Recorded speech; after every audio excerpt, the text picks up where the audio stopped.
Hi, are you one of those students who gets baffled by the questions on critical reasoning? If yes, then this video is for you. So, my name is Bala and I'm from foolsden.com, your complete online partner for CLAT, other law exams, and BCom and BBA entrance exams. And we have got this video ready on the request of some of you students that you find critical reasoning as a very challenging topic, and most of you are unable to get a good accuracy on these questions. So we've prepared this video on this. It's not a complete video of critical reasoning. We've just taken one of the topics of critical reasoning, that is statement and assumption, which is generally a part of critical reasoning, and tried to solve some questions and get your concepts clear. So how does a question on statement and assumption look like? See, basically there will be a statement followed by two assumptions, and you have to tell like which of these assumptions is implicit in the statement. मतलब अगर हिंदी में मैं बोलूं तो एक statement रहेगा, उसके नीचे दो assumptions रहेंगे, आपको ये बताना है कि इन दोनों में से कौन सा assumption इस स्टेटमेंट के अंदर छुपा हुआ है. Implicit means कौन सा इसके अंदर छुपा हुआ है. Okay, which of these is hidden in the given statement. Okay, so for that, first let's see like what an assumption is. So most of the educational institutes and Google would define assumption as a thing that is accepted as true or certain to happen without a proof, blah blah blah. But this definition is not gonna help you in the exams, right? ये बहुत technical सा definition है, आपको ये clarity नहीं देगा exams में like how to solve the questions. Now, how do we define say an assumption, or say how to go about it in the exam? Let's talk from an exam perspective. See, so assumption क्या होता है? First, all you need to do is like you have to step into the shoes of the person who was given the statement. मतलब जिसने भी वो statement दिया है, आपको खुद वो person बन जाना है. You have to consider yourself as that person, and you have to think about all these things. Like, what was the thought process of mine before giving this statement? You are that person, so you have to think like, what was my thought process before giving that statement?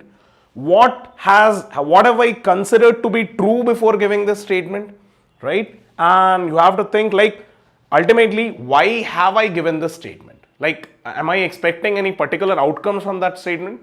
So an answer to one of these questions would be the right assumption. So now let's take some questions to get these concepts clear. So let's take this question. There is a statement which says we offer hotel management course. It's an advertisement by a college, right? And there are two assumptions. One, some people want to do hotel management, and two, some people who want to do hotel management would join the university. See, here all you need to do to begin with is you think from the perspective of the college. Okay, now say you are the administration, or you are say the management head of this college. You've given an ad in a paper that we offer hotel management course, right? What is your thought process behind the ad? First one, have you given the ad thinking that some people in the country would like to do hotel management? Yes, definitely. Why would I give an ad in a newspaper? If I am a college, I'm giving an ad because there would be some takers at least who would see that, right? So I'm giving the ad for them. So I believe this assumption is implicit or true as far as the statement is considered. The second one, am I giving the ad thinking that some people who want to do hotel management in the country, some of them may join my university? Of course, yes. You have to think from the college's perspective. Obviously, I would give an ad so that people see that ad and join my university, right? That's my thought process behind the statement. So definitely, this assumption is also implicit. So both of these assumptions are true or implicit in this statement. Let's take another question. So a notice in a shop says that goods once sold will not be exchanged. That is, जो माल एक बार बिक गया मैं वापस नहीं लूंगा, ऐसा एक नोटिस लगा हुआ है एक शॉप में, right? Now you just consider yourself as the shopkeeper himself and think, why have you put up this notice? Okay, so first assumption says that customers abide by the notice. That is, customers follow what is written in the notice. Would this assumption be implicit? Definitely it would be implicit, because obviously I am putting up this notice so that customers abide by it, right? That's my thought process. So this assumption is true. See, some students get confused. They think that even after seeing the notice, it's quite possible that some of the customers may not abide by the notice. See, that is the final outcome. We are not talking about the final outcome here. What we are talking about is what is your thought process behind this notice, right? तो क्या finally होगा result, उसकी हम बात नहीं कर रहे हैं, वो assumption नहीं है. That is something else, right? हम यहां बात कर रहे हैं कि आपने नोटिस लगाते समय सोचा क्या, आपका थॉट प्रोसेस क्या था. तो ऑब्वियसली आप यही चाहेंगे कि सारे कस्टमर्स आपके नोटिस को फॉलो करें. ये आपका थॉट प्रोसेस था, मतलब ये आपका assumption था, right? So this one is true. Second one, normally no one comes back for an exchange. This assumption is not implicit because obviously if no one comes back for an exchange, then why would I put up this notice, right? So this assumption is implicit and this one is not. Let's go to the next example, which says, despite becoming an icon in Bollywood, he remained unaffected by the trappings of the glamour world. Like there is some person who is an icon in the Bollywood, say Aamir Khan, but still he's a great icon, but still he's unaffected by the glamour world, the glam sham of Bollywood, right? Okay, let's see what are the assumptions which are implicit.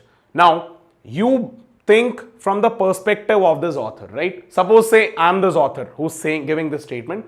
I have to think like, is this my thought process or mindset? Let's see. So, Bollywood icons are affected by the trappings of the glamour world. I think the first assumption is true because it's my mindset that generally these people, Bollywood icons, are affected by all these things. That's why I am giving this statement that despite becoming an icon, this guy is not affected. That means my mindset is like generally people who become icons are affected. So this assumption is true. Second one, those who are unaffected by the trappings of the glamour world do not become icons. This assumption is not true because this is contradicting what is given in the statement. So if I am giving this statement and this assumption is contradicting it, obviously it cannot be true. Let's go to the next question, which says, the statement says, evaluation from your project guide who's in charge of your project is very important to grade you favorably. So say a student is saying this, giving this statement to his students that if you want good grades in your projects, you have to get it evaluated from your project guide, right? Now you have just step into the shoes of the teacher and think, why has he given this statement? With what mindset? First assumption, the listeners are concerned about grades. This assumption is implicit. It's true because obviously if I'm a teacher I'm saying that if you want good grades, go and get it checked from your project guide. That means I know that the students are concerned about grades. That's why I'm talking about grades here, right? The second assumption, no other criterion is necessary to decide one's grades, is not implicit because see here we are talking about one particular criterion and we are not talking about other criteria, whether we even don't know whether there are some other criteria for good grades or not. So definitely we cannot say that no other criterion is important, right? So this one is implicit, this one is not. I think that would have helped you with the topic, statement and assumption. So if you have any queries, doubts, suggestions, or if you want any specific videos, please comment in the comment section below. We are planning more videos on critical reasoning also in the coming days. And do not forget to download the Fool's Den app on which for free you can practice daily mocks and also FADU mocks. FADU mocks are nothing but All India mocks that we are conducting in the pattern of CLAT every Sunday. And last but not the least, do not forget to subscribe to our channel and please hit the bell icon below. Thank you.